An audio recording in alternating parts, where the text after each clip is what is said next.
there. Hello, let's read The August Acrobats. Chapter 1 The Flying Fortunatos. Bradley Pinto pushed open the door of the Shangri-La Hotel. Inside, the lobby was quiet and cool. Comfortable furniture was placed around a big red carpet. A ceiling fan hummed, blowing air through the room. Behind the hotel counter stood Mr. Linkletter. He calmly watched as Bradley walked toward him. "Hi, Mr. Linkletter," Bradley said. He flashed his best smile. Everyone in Green Lawn liked Mr. Linkletter, even though he almost never smiled. His mustache did wrinkle a little now and then, however. Bradley noticed that the mustache was wrinkling now. That was almost a smile. "Good morning, young Mr. Pinto," Mr. Linkletter said. "Are you Bradley or Brian?" "I'm Bradley," Bradley said. "How does your family tell you two apart?" Bradley grinned. "Our freckles are different," he said. Mr. Linkletter blinked once, then nodded. He shoved the hotel register book in front of Bradley.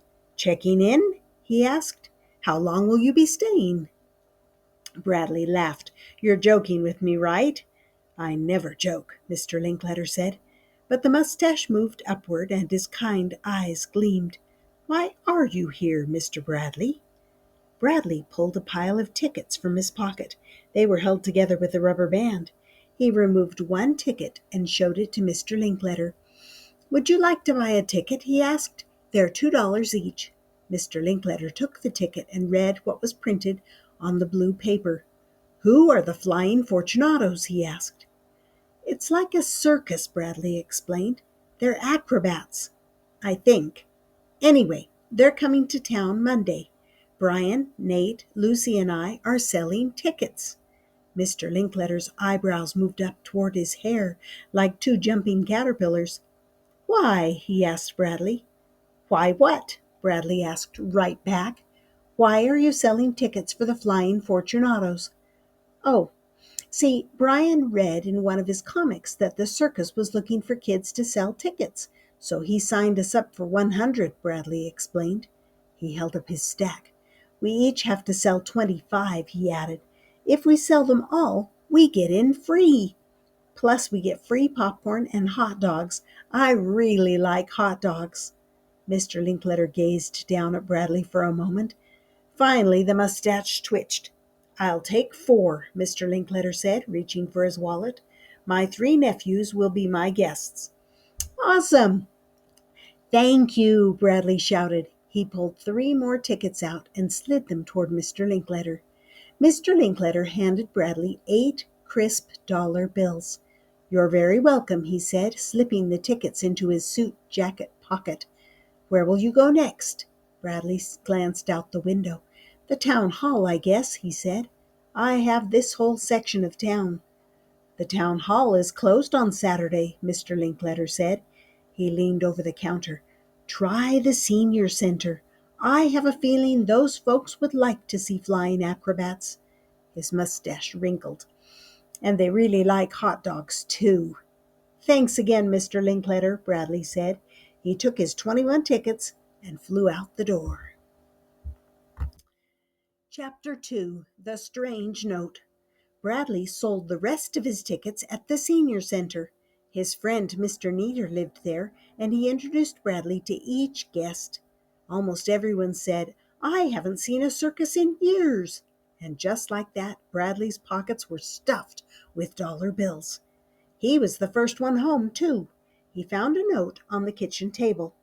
"Hi, boys. Dad's running errands. I've taken Josh to buy new sneakers. Be back in a jiffy. Love, Mom." Bradley smiled. He liked the word jiffy. He ran upstairs, almost stumbling over Pal, who was sleeping outside Bradley's bedroom door. In his room, Bradley dropped 50 crumpled dollar bills all over his neatly made bed. "That's a lot of money," Bradley told himself. "I'd better hide it." Bradley's brother Josh had told him about the burglar in Green Lawn a few years ago. Josh and his friends, Ruth Rose and Dink, had helped catch him. Ruth Rose was Nate's big sister, and Dink was Lucy's cousin. Bradley knew he shouldn't hide the money in his piggy bank. That was the first place a burglar would look. Then he spied the empty shoebox that the 100 tickets had come in. It's perfect for all these dollar bills, he thought. He grabbed the box off Brian's bed. When Bradley took the lid off, he saw a crumpled paper on the bottom. He took the paper out and put his money into the box. Flopping on his bed, Bradley smoothed out the paper. He smiled. It was a drawing of a circus elephant standing on its hind legs. Monkeys were hanging on the elephant's ears, trunk, and tail. A parrot sat on top of the elephant's head. In the four corners of the picture were small drawings of acrobats. They were swinging, tumbling, and walking on high wires. Two of the acrobats were older people, a man and a woman with white hair. There were two drawings of a third acrobat, a younger one with short, dark hair. Bradley noticed small rips in the paper near the elephant's hind legs. He turned the picture over. On the back, someone had written a note in pencil. Bradley read it. Dear Mr. Wood, I hope you like this picture. Can you help me? I hate being an acrobat. I want to... Bradley couldn't read the rest of the note. The words had been blackened out by dark pencil scribbles. Whoever did the scribbling must have been pushing the pencil down hard. In places it had poked through the paper. I wonder who wrote this note, Bradley thought. And who's Mr. Wood? And who scribbled out those final words? Bradley crossed the room and tacked the picture to his bulletin board. Pal shuffled into the room and put his paws up on Bradley's bed. He sniffed the shoebox. Where should I hide this money? Bradley asked Pal. Pal flopped down on the floor and closed his eyes. You're no help, Bradley muttered, looking around his room. Maybe in the closet. He stepped inside just as the bedroom door swung open. Brian burst into the room, chased by Lucy and Nate. I'm first, Brian cried. You cheated, Nate yelled. Did not. You're just slow, Brian retorted. I'm fast and I'm first. Bradley stepped out of the closet. No, bro, you're slow and you're second, he announced. I'm fast and I'm first. What are you doing here? Brian demanded. You're supposed to be selling tickets. Sold them all, Bradley said. He opened the shoebox and showed them the stack of dollar bills. No way, Brian yelled. Yes way, Bradley said. He dropped the box of money on his bed. How'd you guys do? I sold all mine, Lucy said. She pulled a wad of bills out of her shorts pocket. The people in Green Lawn sure are nice. Me too, Nate said. When I got to Howard's barber shop, a bunch of guys were waiting to get their hair cut. Everyone wanted tickets. I could have sold 1,000,000 more. The three kids turned and looked at Brian. I still have 2 left, he said, plus the 3 I'm selling to Josh, Mom, and Dad. That's okay, Bradley said. We can sell those other 2 in a jiffy. You guys want to stick your money in this box with mine? Brian, Nate, and Lucy added their money to Bradley's $50. Wow, that's a lot of money, Brian whispered. Almost. It's exactly $190, Lucy said. Right, Brian said. I was just going to say that. Bradley shoved the box under his bed. The Green Lawn burglar will never look there, he said. Who's the Green Lawn burglar? Lucy asked. The 3 boys began telling her what happened the last time a circus came to Green Lawn. Chapter 3. The Mystery Acrobat. Brian sold the rest of his tickets the next day. Josh and his parents each gave him $2, and he sold the last 2 tickets to Ellie when the kids were having ice cream at her diner. Brian added his $10 to the money in the box, then slid it back under Bradley's bed. Now the box held $200. When do we have to give the money to the acrobats? Lucy asked. I don't know, Bradley said. He looked at his calendar. Bri, when does the circus open? Tomorrow. Why? Oh my gosh, Brian said. They're supposed to set up their tent tonight. Maybe they're already here. All right, Nate said, rubbing his stomach. Let's bring them the money and get our free popcorn and hot dogs. I don't want to walk around town carrying all that money, Bradley said. Let's just go see if the Flying Fortunatos are here yet. We can give them the money later."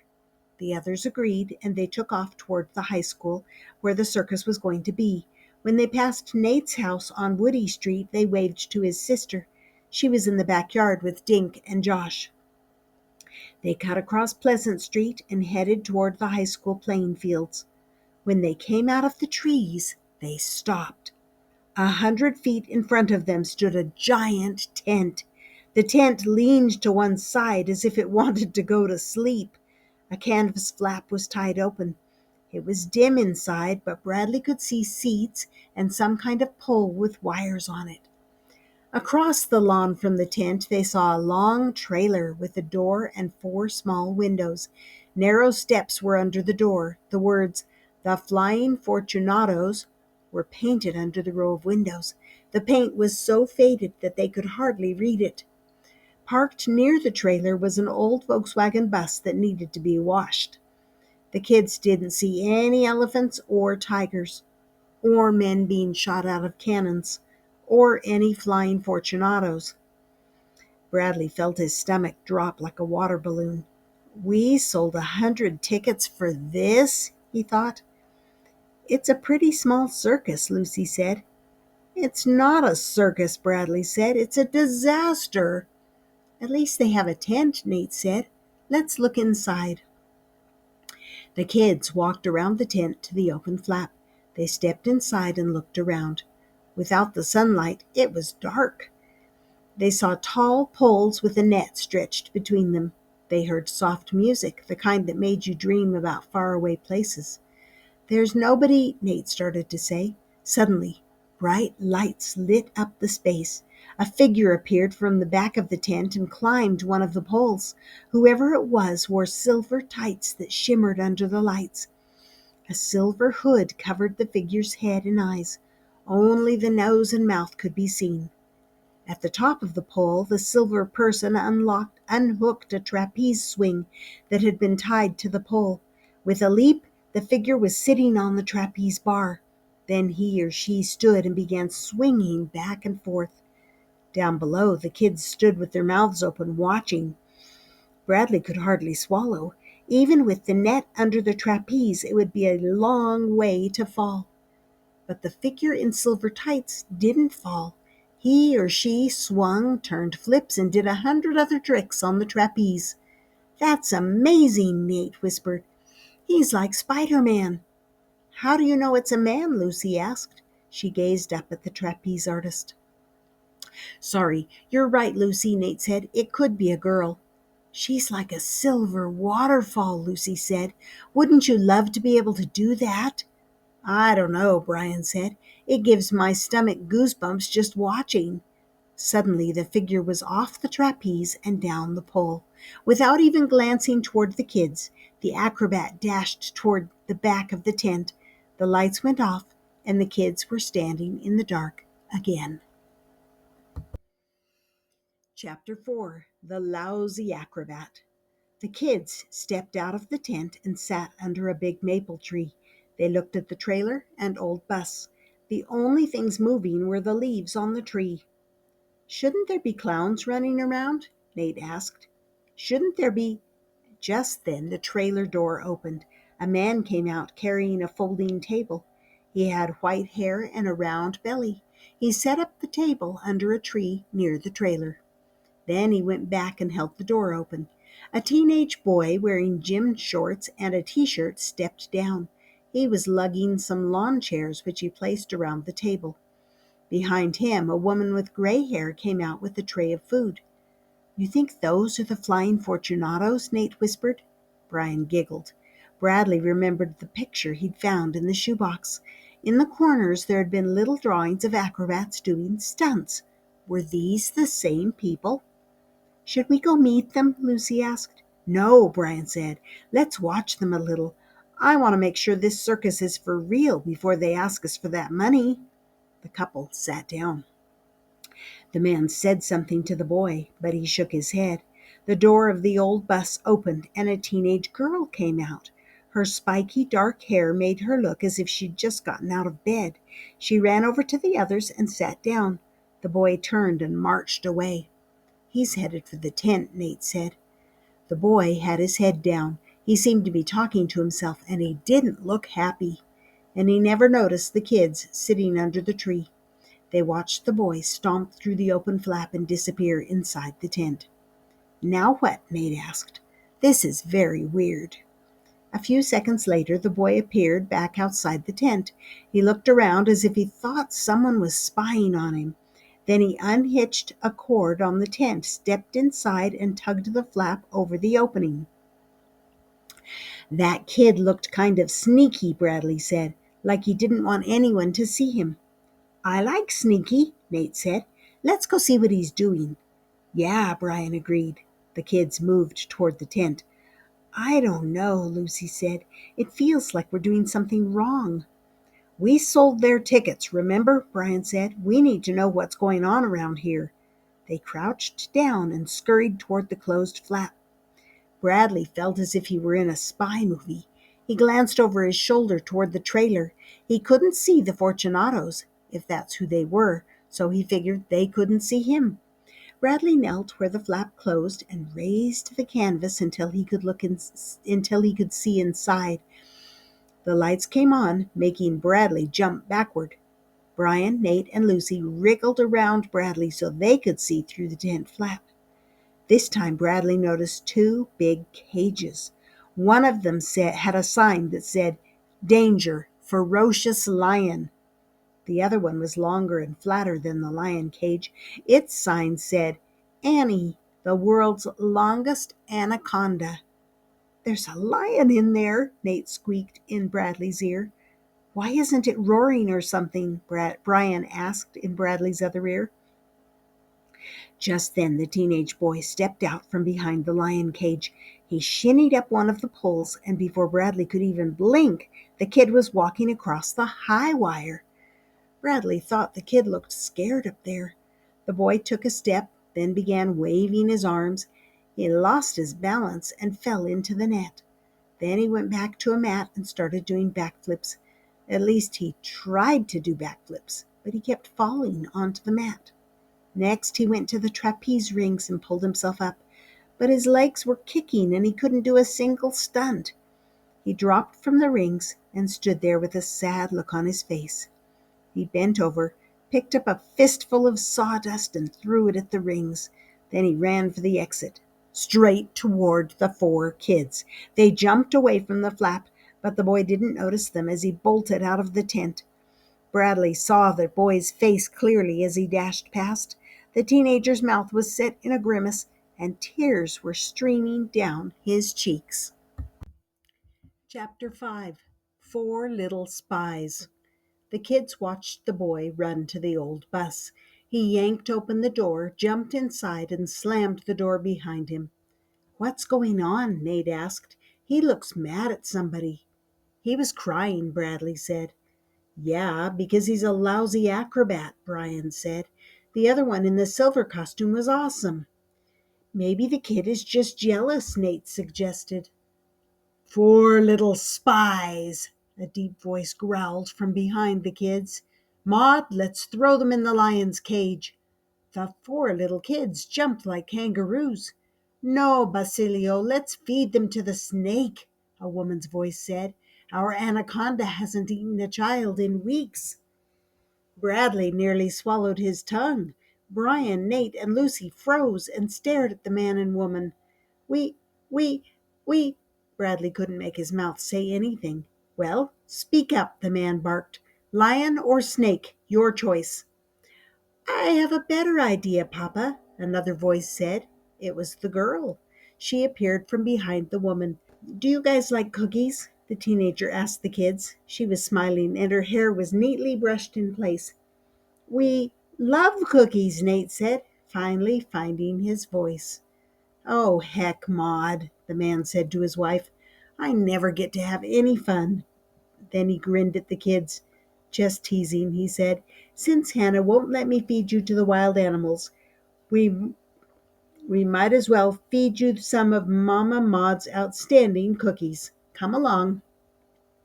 The couple turned and walked toward the trailer. They were laughing as they strolled away, arm in arm. I'm Hannah Fortunato, the girl said, shaking the kids' hands. Don't mind my folks. They love joking around. Most of the time they act younger than Adam and me. The kids and Hannah headed toward the table where her parents were waiting. Is Adam your brother? Lucy asked. We were watching him inside the tent. He's good, Hannah said.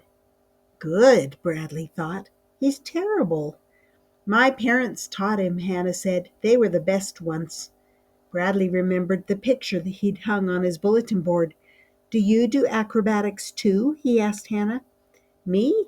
Oh, no, she said. My job is mostly in the office, taking care of ticket sales and other stuff.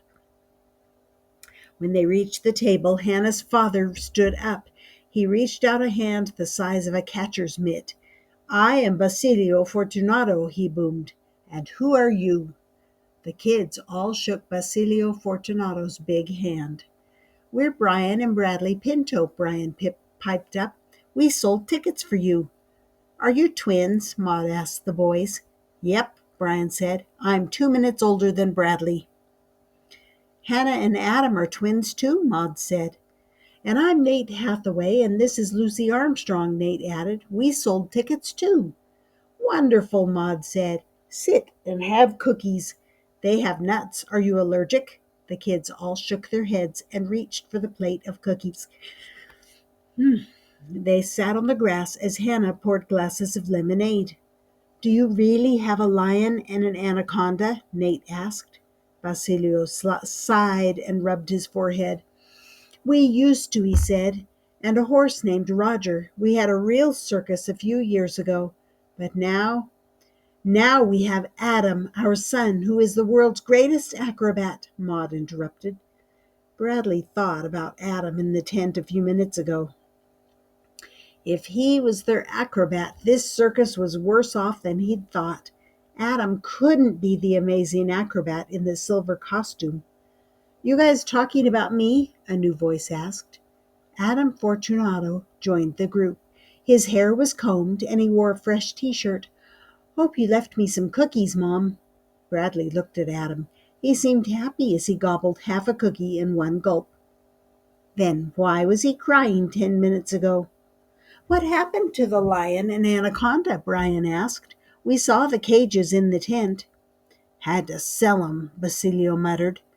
You were in the tent? Adam asked. His smile disappeared. Red spots appeared on his cheeks. We, sort of peeked, Bradley said. We didn't mean to be sneaky, Lucy said. Adam looked as if he'd just swallowed a bug.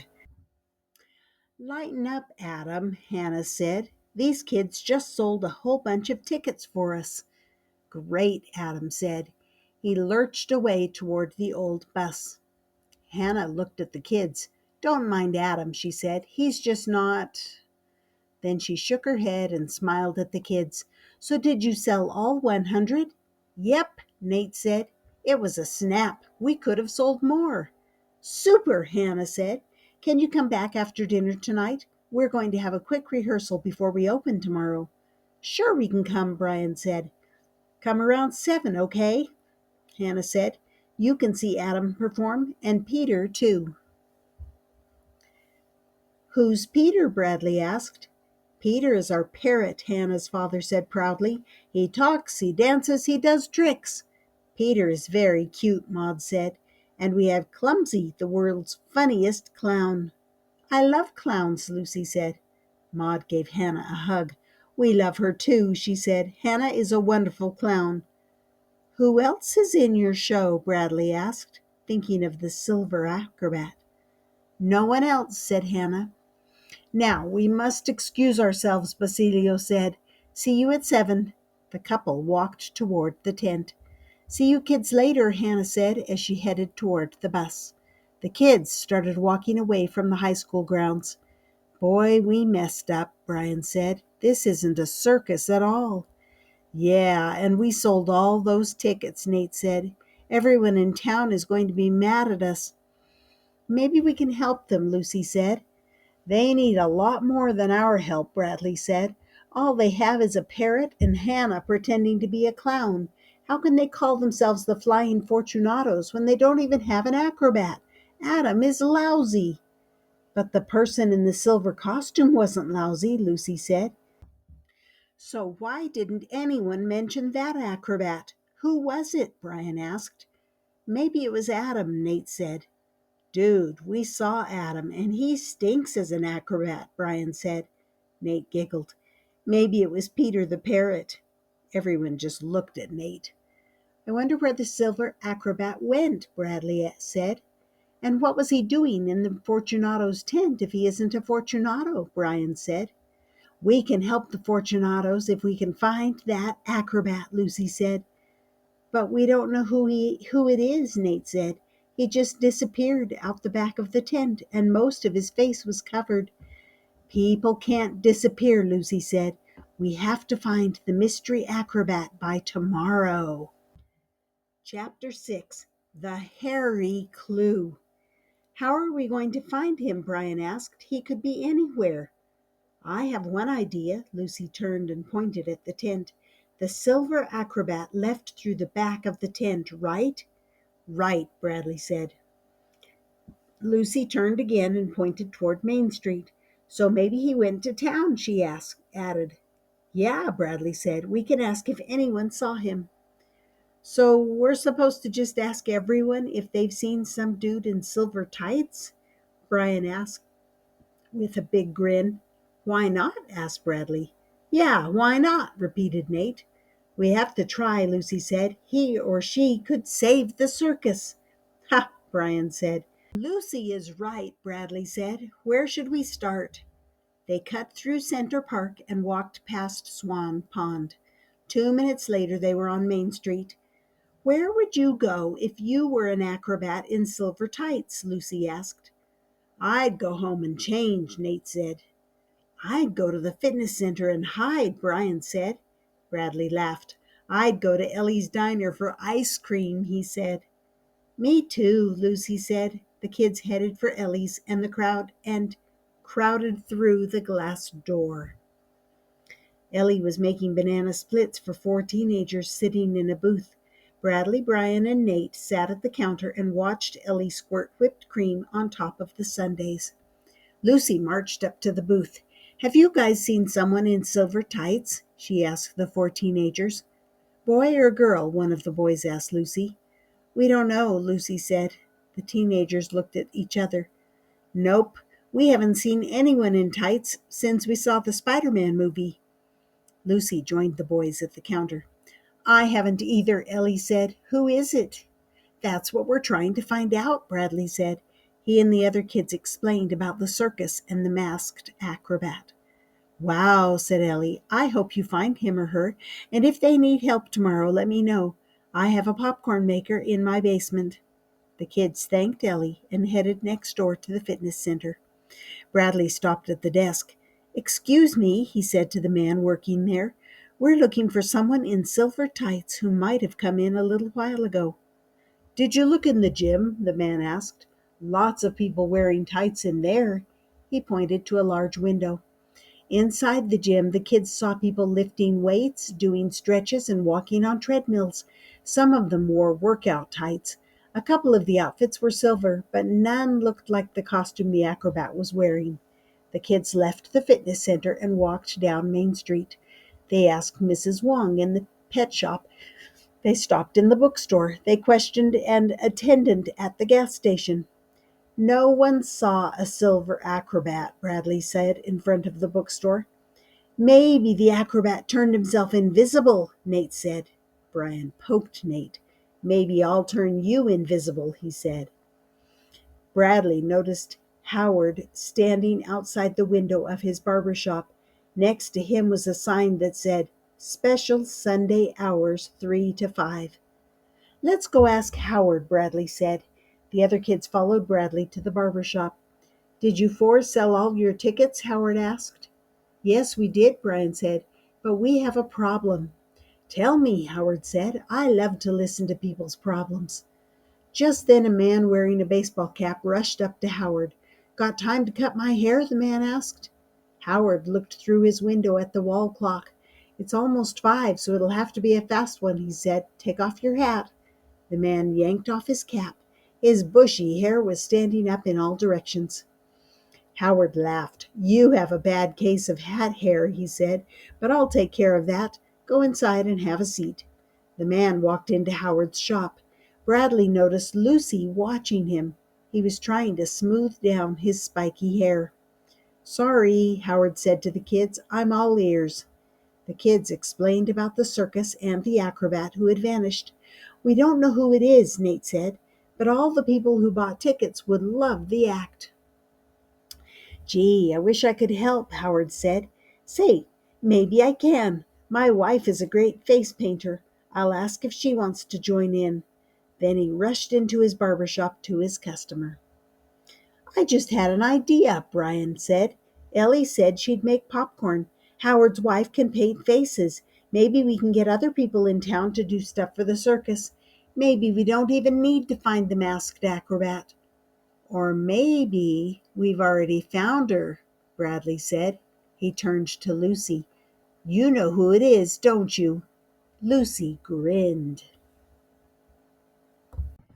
Chapter 8. Meet Pete. Nate and Brian stared. "You do? Who is it?" Nate asked.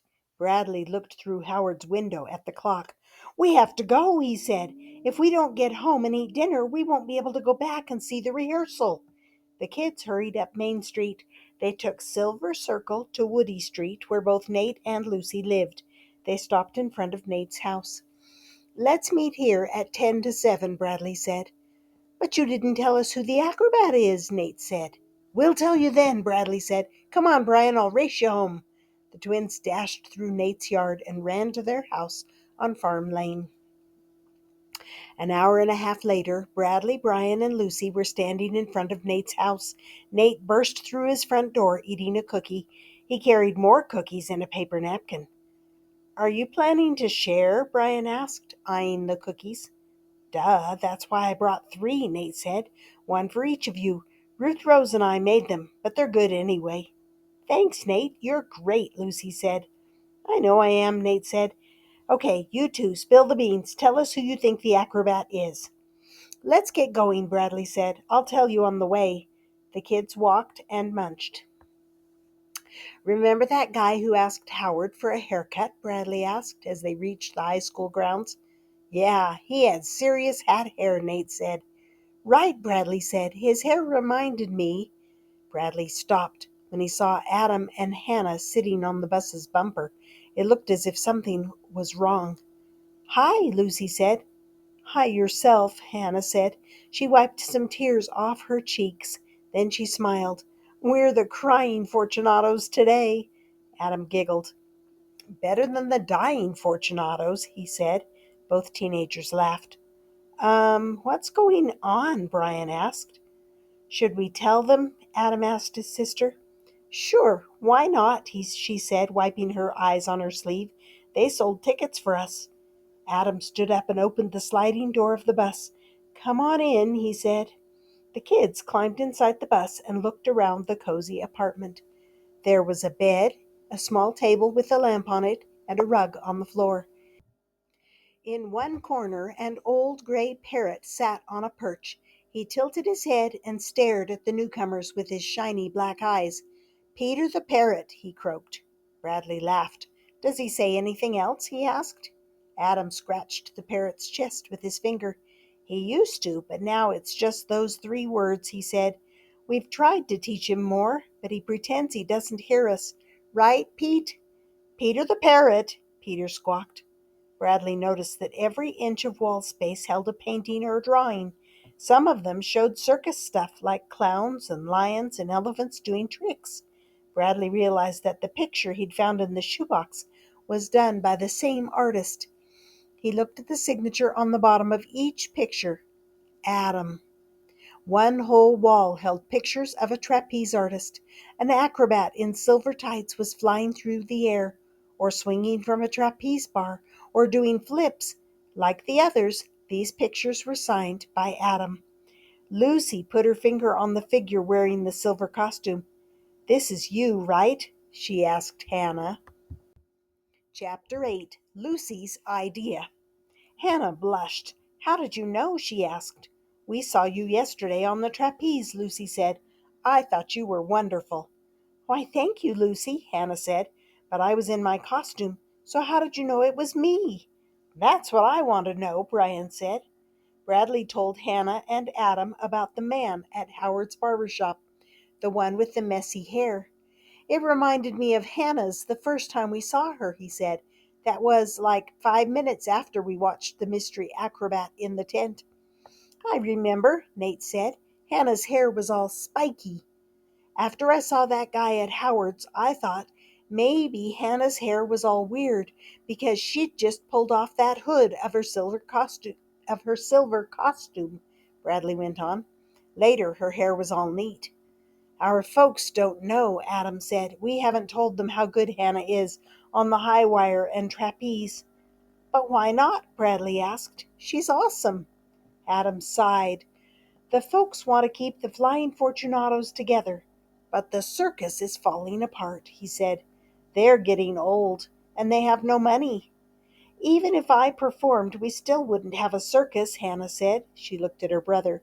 "Tell them the rest, Adam." "I don't want to be an acrobat anymore," Adam said. "I want to be an artist. I want to go to art school this fall."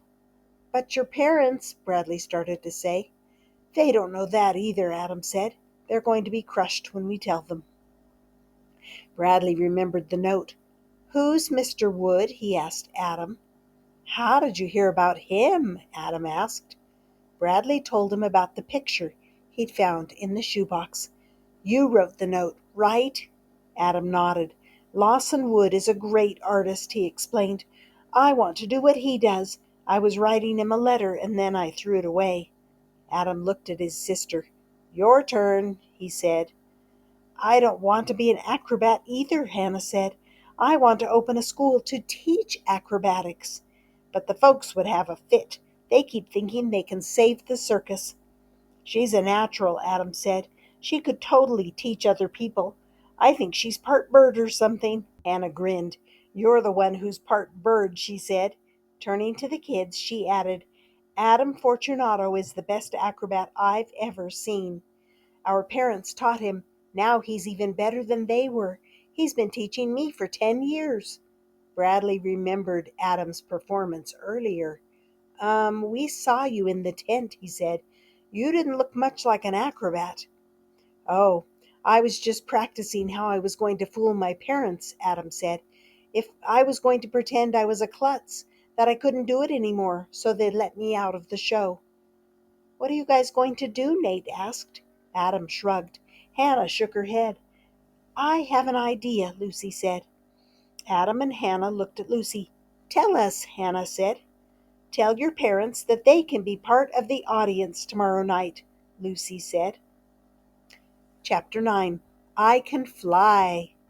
"I'm so excited I can hardly eat my hot dog," Nate said. "What do you mean?" Brian asked. "You've already gobbled down 2." The kids were sitting next to Mr. and Mrs. Fortunato. The couple looked around the crowd with amazement on their faces. It was intermission time, and in a few minutes the trapeze act would begin. Every seat in the big tent was taken. Bradley, Brian, Nate, and Lucy were squished between the Fortunatos and Howard the barber. When Bradley turned around, he saw Mr. Linkletter sitting with 3 boys who looked like miniature Mr. Linkletters. Bradley waved, and Mr. Linkletter's mustache wrinkled. Ellie was selling ice cream and hot dogs. Mr. Paskey from the Book Nook stood next to her, handing out bags of hot popcorn. A band from the high school was playing rock and roll and circus tunes outside the tent. Inside, a sign stood in front of the trapeze net, but no one could see what it said. It was covered with shiny silver and blue fabric. So far, the audience had seen a man from the senior center juggling fruit, and Officer Fallon doing magic tricks. Clumsy the clown, who was really Hannah Fortunato, had everybody laughing every time she tripped over her enormous feet. Now it was almost time for the mystery acrobat. Bradley smiled as the lights went down. The Fortunatos had no idea what they were about to see. The music ended. A spotlight appeared in the big ring. Everybody cheered when Mr. Holly from the gas station stepped into the circle of light, wearing a bright red jacket and black pants. He held a microphone, and a gold whistle hung around his neck. Peter the parrot sat on his shoulder. "Good evening, folks," Mr. Holly said. "May I present the world's smartest parrot?" He looked at the bird.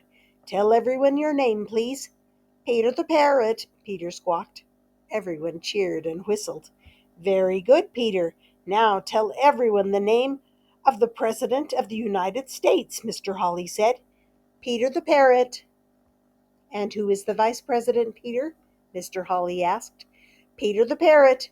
"Very nice, Peter," Mr. Holly said. "Now tell our friends, who is your favorite singer?" "Peter the parrot." "Oh, good. Will you sing a song for us?" Mr. Holly asked.